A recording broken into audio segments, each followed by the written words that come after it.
See, a lot of my life stories are literally life lessons. And I cannot. I always say it, I sound like a broken record. It's who you pal around with. Most of the people that you call your friends, they're not your friends. They're using you. They're going to try to get you to do some old shady shit. Maybe it's have an affair on your spouse. Maybe it's cover for them when the police show up. Maybe it's, hey, take these drugs and hide them. They are not your friends. They are not your friends. And especially these jerks that want to claim family. We have one friend that my husband and I both consider our family. We know both of his parents, both of his sisters. We know their kids. We've been to graduation parties. These people are not your friends. They're going to get you to do some old shady shit, some old other shit, and destroy your life. You're going to destroy it. There will be no hopes of putting it back together. It'll never be the same again. All you're going to have is those piece of shit friends. They'll probably leave you ODing somewhere in cardiac arrest. They're not your friends. I keep trying to warn y'all. I keep trying to tell y'all. It's like, oh, my life stories and the lessons that I've learned in life allow me to see things coming before they ever get close to me. And it's funny because I've seen these stories so many times. I just sit here and I'm like, things that make you go, hmm. Things that make you go, hmm. Whether you're carpooling with someone trying to save a few dollars on gas, because gas is ridiculous. Gas prices are ridiculous. They're about as bad as when we were in the recession. The gas prices are ridiculous. You got people in your ear constantly telling you something out of their own ulterior motives. Out of their own ulterior motives. They have motive in what they're telling you. If you can't see that, then you're Helen Keller. You're Stevie Wonder. And not in a good way. Not in a good way. I keep trying to tell you all, it's who you pal around with. It's why I don't really have many friends. Oh, I have tons of acquaintances. And my acquaintances are good enough that if I needed something in a moment's notice, let's say, I don't know, for instance, I needed to move an appliance. And let's say my husband was laid up with his back hurt and he couldn't help. I could borrow a truck from one of my good acquaintances. I have older sons. We could move that appliance, whether it was a washer or dryer. There's things you can call on good acquaintances for. What y'all call friend and what you try to claim as fam. You know the V8 forehead slap? That. The V8 forehead slap. Like, oh, y'all need to be slapped in the head. You really do. How, like, Gibbs always does on NCIS on the back of the head. Some of y'all ain't going to get it till you're hemmed up. You've destroyed your life. Now, whatever job you did have, you don't have anymore because you're sitting in behind a jail cell.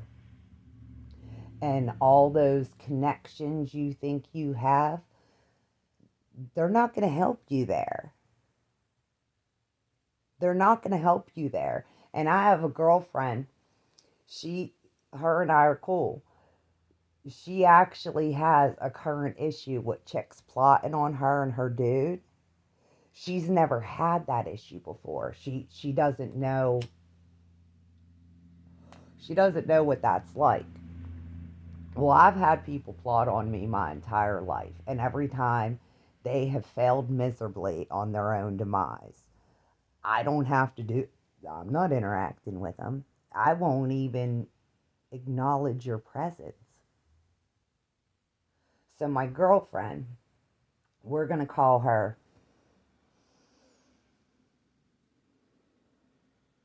the Lady Dragon. We're going to call her the Lady Dragon because I can't use her real name. She's currently dating a guy that works with my husband. And for the most part, they're doing pretty well. But because she is a hermit like myself, she doesn't have many friends. And she speaks to one chick, our middle son's right.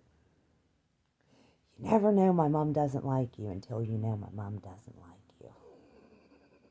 Our middle son's right. Anyway, she had divulged a little bit of, we'll call it bedroom information. Now, females, listen up. When you do that, when you divulge bedroom information to your so-called girlfriends, do you know all that you're doing is putting, we'll say, twisted fantasy pornography picture in their head, like the whole movie reel. That's what you're doing. That's what you're doing. And she wasn't exactly aware that chicks will plot and scheme and they'll try to cause all sorts of problems in your personal life, in your relationship. Chicks are, they're like rats. You can catch a lot from them, and it's not good. It's more of the disease realms than it is you can learn something from them. She's not used to chicks plotting and scheming against her. Me, on the other hand, and because my husband actually was one of my bouncers for years, I'm used to it. I'm used to it. At this point, if chicks weren't plotting and scheming on me and my husband, I'd probably look at them and be like, hey, love, I think we lost it. Like, pull it up on Google Maps. Do we still have it? Chicks are always plotting and scheming. And honestly, dudes aren't much better. They're not. If you have a male friend and he's looking at your chick in certain ways or looking in certain areas of her physique, that's probably not the person to have around your chick. Oh, it may be harmless at first, but I promise you, there's a ill-mannered and, how do I put this with my nice words? Ill-mannered and, we'll say, malintent. There's malintent there. There definitely is. I've been schemed on by so many chicks. Do you know back in the day when my husband and I worked together, he also worked with my cousin. Chicks would try to intentionally get snowed in with my husband just so they could get him to have an affair with them. Oh, it was funny because there were a few girls that would tell me these plots and these schemes, and I'm just like, oh my, here we go again. Same old shit, sewer crumpet, just a different day.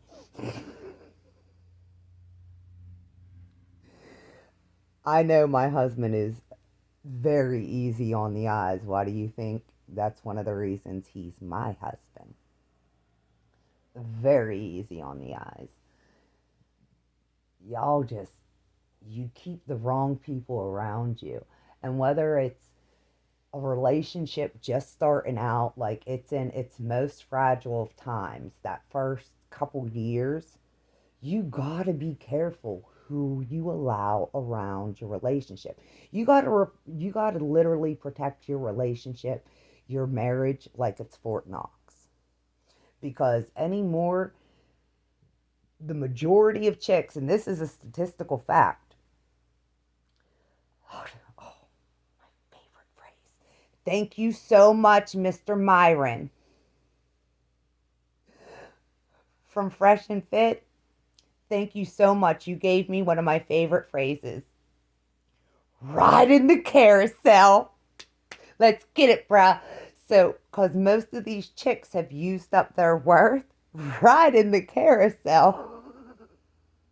They just plot and scheme on every chick that has a potential future in front of her and a future with a life partner. Because facts are facts. Dudes aren't really marrying anymore. A lot of times, statistically, it's a shit deal. It's a shit deal. When chicks are the first ones to file for divorce, they're usually up to some old other shit. And they're probably, banging the Colligan man during delivery times. They're, most dudes aren't getting married anymore. But what dudes are still doing, what men are still doing, they're still having their life partners. They're just not getting the piece of paper that says, "Oh, we're married. You're entitled to half of everything." So I've seen this so many times. Chicks are so, it's one of Lucifer's favorite sins. Jealousy. Jealousy. That is literally Lucifer's playground. He just swings from those monkey bars. They plot and scheme against other chicks because if they can't be happy in their life, you can't be happy in yours. I keep trying to tell y'all, it's who you pal around with. It's who you pal around with. Everybody tends to think my husband and I are arrogant. Well, there's a bit of truth to that. The full truth is we're protective of what we've created. That's why we don't allow just anyone around us. That's why you can invite us multiple places. Chances we're actually going to go are slim. They're slim. We would prefer to hang out. Our newest show at the moment is that Grimm. I think it's on Amazon Prime.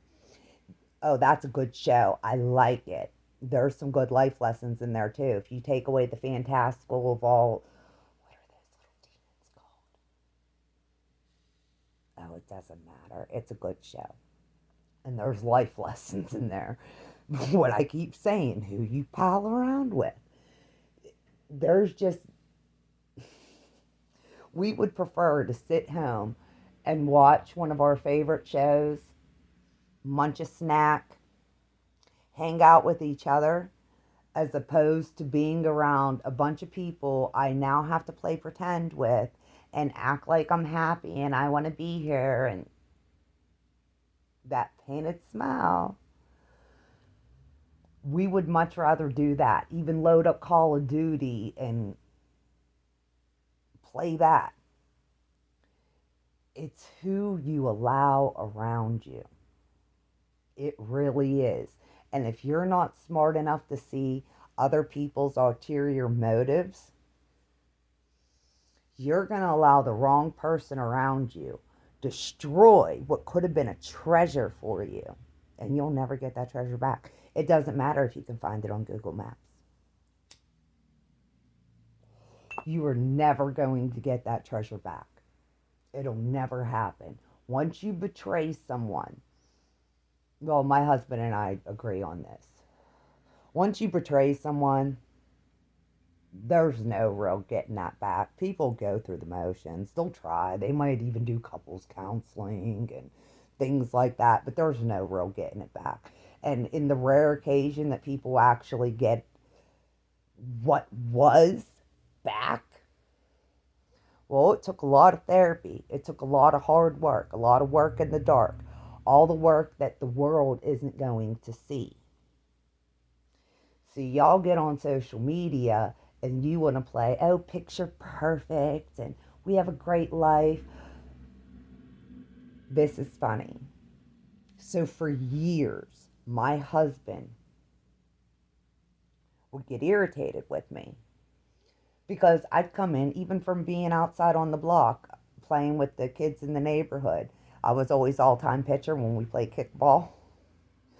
I would come in, drop my shoes off right in the middle of the bedroom. He had a good point. Sooner or later, someone's going to trip, get hurt. One of the kids are going to run in, get hurt. There's how many corners in a room? Ma, why do you have to leave them in the middle of the room? I didn't think about it. That's just, it's where I left my shoes. Well, it took him years to get me to actually carry my shoes, 3, 4 feet to a corner of the room and drop them off. 3, 4 years. It could be a little bit longer. I don't know, love. You tell me. Was it 3, 4 years or was it a little longer? He's one of my subscribers. Hi, love. But it's literally who you allow around you. My friend's relationship is in its infancy stage. And because she's a hermit like myself, and we don't do all that, like, we link up usually maybe once a year. We might go do a little shopping together. Sometimes when she needs jeans for work, I'll tag along and just hang out, have girl talk. It's fun for me. I don't get out of the house much. But she's not used to having chicks plot and scheme against her and actively plot and scheme against her.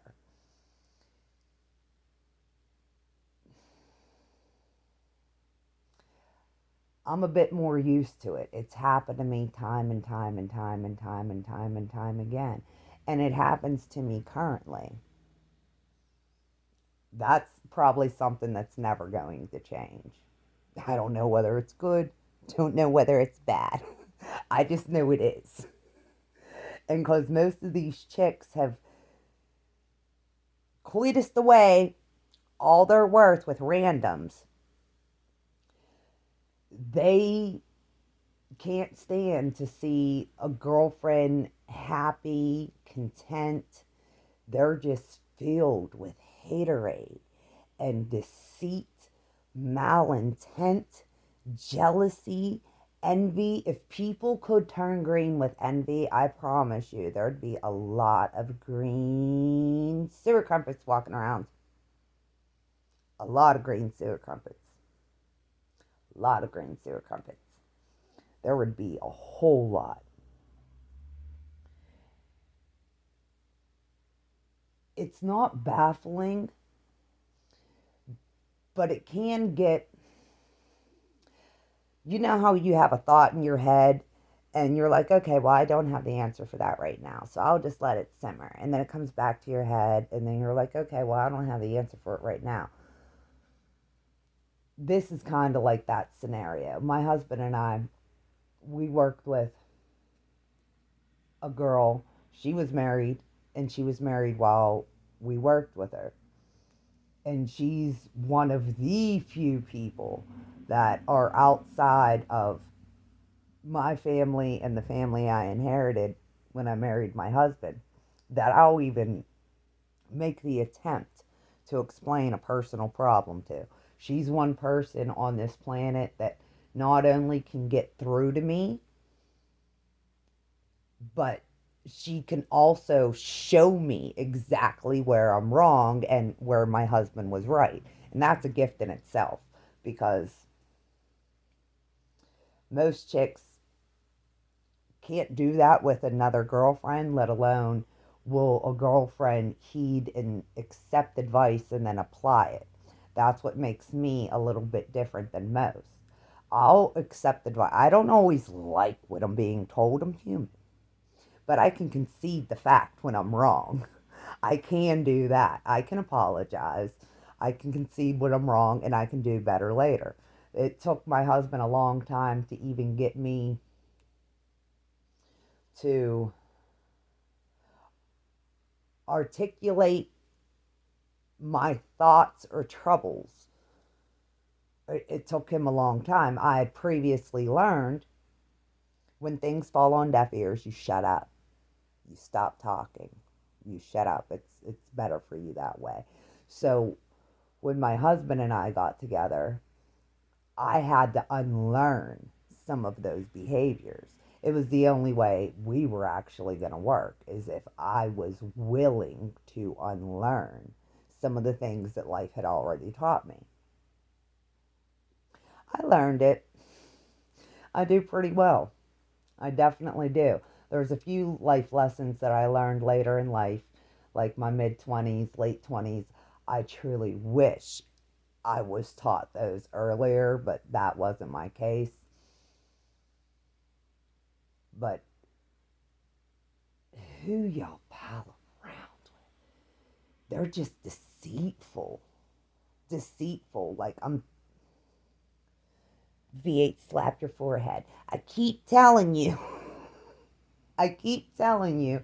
And it's going to be real unfortunate when literally the majority of kids that are born here in America are not just born to single parent households.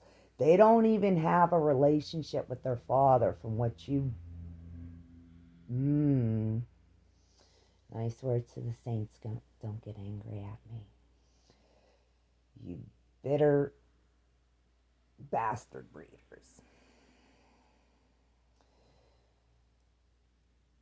They're not even going to have a relationship with their father. And you can look at it literally statistically. The number one, it's literally a feeder line. Single moms to prison. It's who y'all are palling around with. And then you get girlfriends who have never been in a marriage. They haven't had, you can even say, a relationship lasts longer than, we'll say, 3 to 5 years. Why are you asking them for advice? Are you glutton for punishment? Why are you asking them for advice? They're going to have ulterior motives. They're going to have ulterior motives. It's a lot like dudes. Every now and again, dudes get mad, and they rarely go to other dudes about their personal problems, but sometimes they will.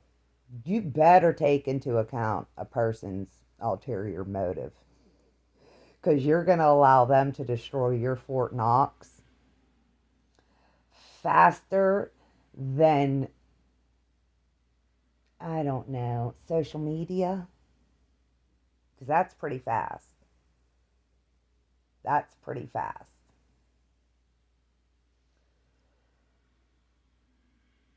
A Wisdom Wednesday.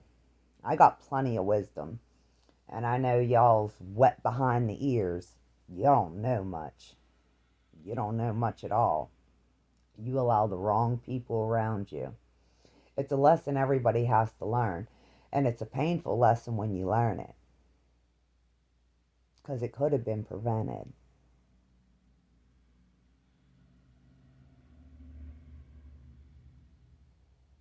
It could have been prevented. You could have protected yourself, your relationship, your life partner, your spouse, your husband, your wife, your own children, by who you allow around y'all, who you have over for holidays or a barbecue or a fire or 4th of July. It's who you allow around you. That's literally what it is. If you're not going to be careful with who you allow around you, then why don't you just post a bunch of nudes on social media and see what happens? Just the next stranger at the bar, let them watch your drink. See what happens. If you're going to be that reckless with your relationship, no, let's just see what happens. You can let a stranger at the bar watch you drink. Let me know how that goes.